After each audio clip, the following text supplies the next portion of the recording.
आप सभी को नमस्कार, सुप्रभात। सार्थक government job point YouTube channel आप सभी लोगों का हार्दिक स्वागत करता है। चैनल पर नए हैं, चैनल को सब्सक्राइब करके वीडियो को लाइक शेयर कर दें, बेल आइकन दबा करके रख लेंगे तो और भी अच्छा है, नोटिफिकेशन मिल जाएगा और आप उसे शेयर कर पाएंगे। खबरों की शुरुआत के पहले मैं आप सभी लोगों को इस बात के लिए आश्वस्त कर दूँ कि आपके प्रतियोगी जीवन की जो समस्याएँ होती हैं उनके निराकरण के लिए हम किसी प्रकार का कोई भी कोर-कसर नहीं छोड़ते हैं। इसलिए आप सभी लोगों से विनम्रतापूर्वक रिक्वेस्ट करूंगा कि अधिकाधिक संख्या में वीडियोस को शेयर किया करिए और चैनल को सब्सक्राइब न किए हों तो सब्सक्राइब अवश्य कर लीजिए। चलिए खबरों की शुरुआत कर लेते हैं। देखिए भैया, गर्मी बहुत ज़्यादा बढ़ गई है। कल तो रिकॉर्ड बन गया जो है प्रयागराज में 48 के ऊपर तापमान था, है ना। तो थोड़ा सा अपने ऐशो आराम की चीज़ों को कम करिए और पेड़ पौधों से थोड़ा सा लगाव करिए, ठीक है। अब तो मैं भी पब्लिक ट्रांसपोर्ट यूज़ करता हूँ, बाइक उठाते नहीं, पब्लिक ट्रांसपोर्ट यूज़ करता हूँ। क्या मतलब है। और फूल पौधे बहुत ज़्यादा पसंद हैं हमें और उनकी निराई गुड़ाई करना, नए नए पौधे लगाना, ये मुझे बहुत पसंद है। तो आप सभी लोग भी कम से कम नहीं तो अगर परिवार में 5 सदस्य हैं तो आप लोग 15 पेड़ अवश्य लगाइए, ठीक है ना। ज़रूरी नहीं कि आप फलदार पेड़ लगाइए, आप नीम के, जामुन के, पाकड़ के, बरगद के, ये सब पेड़ भी लगा सकते हैं जिसपे पक्षियों का घोंसला बन सके, उनको छाया मिल सके और आपको भी शीतल छाया मिल सके, साथ ही साथ बेहतरीन आपको हवा भी मिलेगी, है ना। तो ये प्रयास अवश्य करिए। और जिस तरीके का क्लाइमेट चेंज है वास्तविकता में, ये गर्मियाँ साल 2 साल में ही 50 डिग्री टेम्परेचर आम बात हो जाएगी, है ना। और कई राज्यों में चल भी रहा है, राजस्थान जैसे राज्य में 50 के ऊपर भी तापमान चला जाता है। क्या करें, तो थोड़ा सा इस पर ध्यान दीजिए और अधिकाधिक संख्या में आप लोग जो है वृक्षारोपण अवश्य करिए घर पे अपने।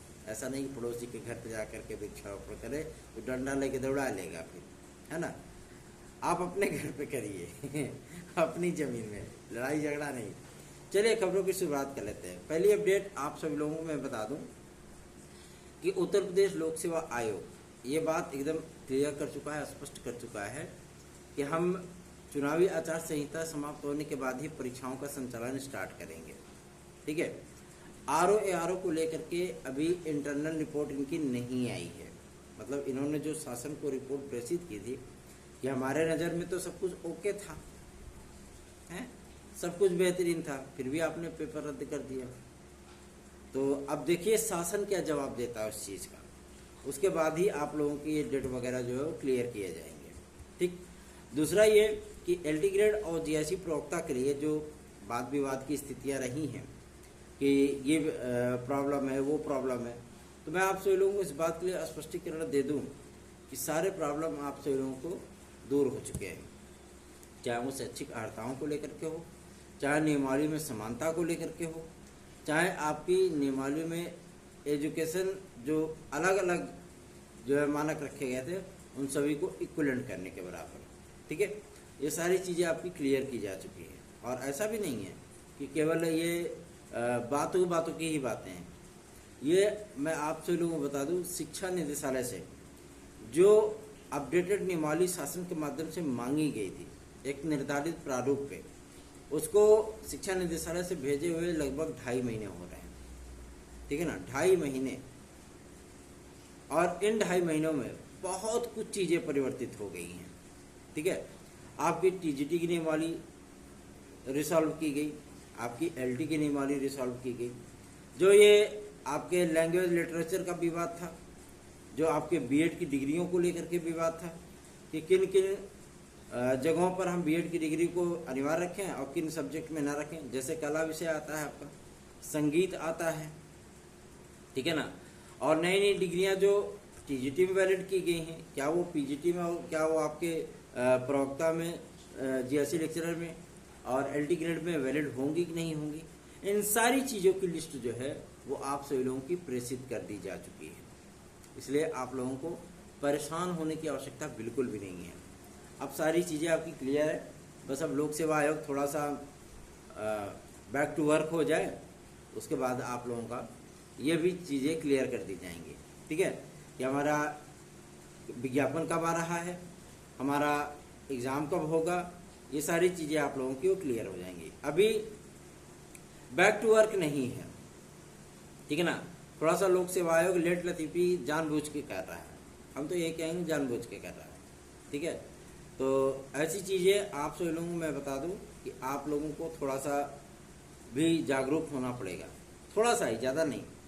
आप लोग अगर जागरूक होंगे, सपोर्ट करेंगे ना, तो काफ़ी सारी चीज़ें बदल जाएंगी। लेकिन आप लोग भी ये सोच करके बैठे हो कि जो कुछ भी होना है चुनाव के बाद ही होना है, जो कुछ भी होना है वो 4 जून के बाद ही होना है। ऐसी परिस्थितियां नहीं हैं। अपने प्रयागराज से चुनाव जा चुका है, ठीक है। और यहाँ पे ऐसा भी नहीं है कि इसके बीच में इलेक्शन कमीशन ने किसी भर्ती संस्थानों को, किसी राज्यों को परमिशन नहीं दी है, बहुत से राज्यों को दी है, उत्तराखंड को दी है, ठीक है। उत्तर प्रदेश लोक सेवा आयोग ने खुद ही चुनावी आचार संहिता के बीच में सम्मिलित राज्य की कृषि अभियंत्रण सेवा परीक्षा का विज्ञापन जारी किया था। तो ऐसी कोई परिस्थितियां नहीं थी, लेकिन विद्यार्थियों का जो रुझान था कि भाई ये चुनाव तक कुछ हो भी नहीं करेगा, तो इसी का फायदा अधिकारी भी उठा लिए, चलो भैया चुनाव तो कुछ हो भी नहीं करेगा, है ना। तो ऐसी परिस्थितियां आप लोग ही क्रिएट करते हो, हम सभी लोगों के लिए मुश्किलें बढ़ा देते हो। कि जब विद्यार्थियों को चिंता नहीं है, विद्यार्थी इस चीज़ की मांग नहीं कर रहे हैं, तो आप लोग काहे के लिए परेशान होते हैं, है ना। तो ऐसी बातें जब सुनते हैं तो हम लोगों को भी लगता है, टीम के सदस्यों को भी लगता है कि बात तो सही है। जिन विद्यार्थियों को आवश्यकता है, जिन विद्यार्थियों को एज रिलैक्सेशन चाहिए, जिन विद्यार्थियों को परसेंटेज में छूट चाहिए, जिन विद्यार्थियों को विज्ञापन चाहिए, एग्जाम डेट चाहिए, परिणाम चाहिए, वो विद्यार्थी ही अपनी बात नहीं रख पा रहे हैं। तो भाई अगर हम उनके लिए प्रयास कर रहे हैं तो अधिकारियों के सामने जाता कौन है, हम ही तो जाते हैं। तो जाहिर सी बात है कि आप सभी लोगों की समस्याएं कैसे निराकरित होंगी। लेकिन अब इस बात का उत्साह है कि विद्यार्थियों ने अब वो उमंग दिखाई है। बहुत से विद्यार्थियों ने हमारे पास जो है वो मैसेजेस भी किए कि सर जी हम आपके साथ हैं, और कोशिश हमारी यही होगी कि हम आपके लिए जो है चैनल को प्रमोट भी कर सकें और आपकी बातों को अन्य अभ्यर्थियों तक पहुंचा भी सकें। आप सभी लोगों का बहुत बहुत धन्यवाद है इस चीज़ के लिए कि आपने इतने कुछ चीज़ें सुनी, समझी, अच्छी बात है। और अब आप लोगों की प्रतीक्षा समाप्त होने चल रही है, खासतौर पर हमारे उन भाई बहनों का जो पीसीएस और आरओ को लेकर के चिंतित थे, उनकी चिंता का निराकरण होने चल रहा है।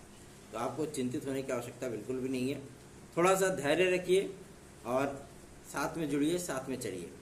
चलिए आगे बढ़ते हैं। अब बात करेंगे आपके एक और महत्वपूर्ण मुद्दे को लेकर के, जो कि संबंधित है आप सभी लोगों का उत्तर प्रदेश शिक्षा सेवा चयन आयोग। आज की तारीख में वहाँ पे मीटिंग है, ठीक है।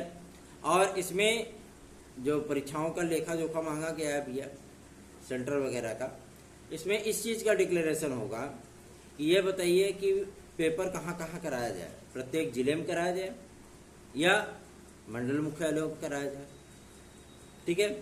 टीजीटी पीजीटी हमारी जुलाई में कराई जाए या अगस्त में कराई जाए या सितंबर तक कराई जाए, इन सारी चीज़ों का भी क्लियरेंस होगा। साथ ही साथ आप लोगों के जो नए विज्ञापन आने हैं, ठीक है ना, अभी तो समायोजन का खेल चलेगा, ठीक। इधर के टीचर उधर किए जाएंगे, उधर के टीचर इधर किए जाएंगे, ठीक है ना। आप इसको अंतर विद्यालयी तबादला भी बोल सकते हैं। मैंने एक नया शब्द इजाद किया, अंतर विद्यालयी तबादला, ठीक है ना। अभी तक अंतर जनपदीय तबादला होता था और अंतर्राज्यीय तबादले हुआ करते थे, है ना। लेकिन अब अंतर विद्यालयी तबादले होंगे, मतलब इधर के टीचर उठा करके वहाँ रखे जाएंगे, वहाँ के टीचर यहाँ रखे जाएंगे। जहाँ पे छात्रों की संख्या कम है वहाँ पे जो है बैलेंस किया जाएगा। अच्छी बात है, बैलेंस करना भी चाहिए।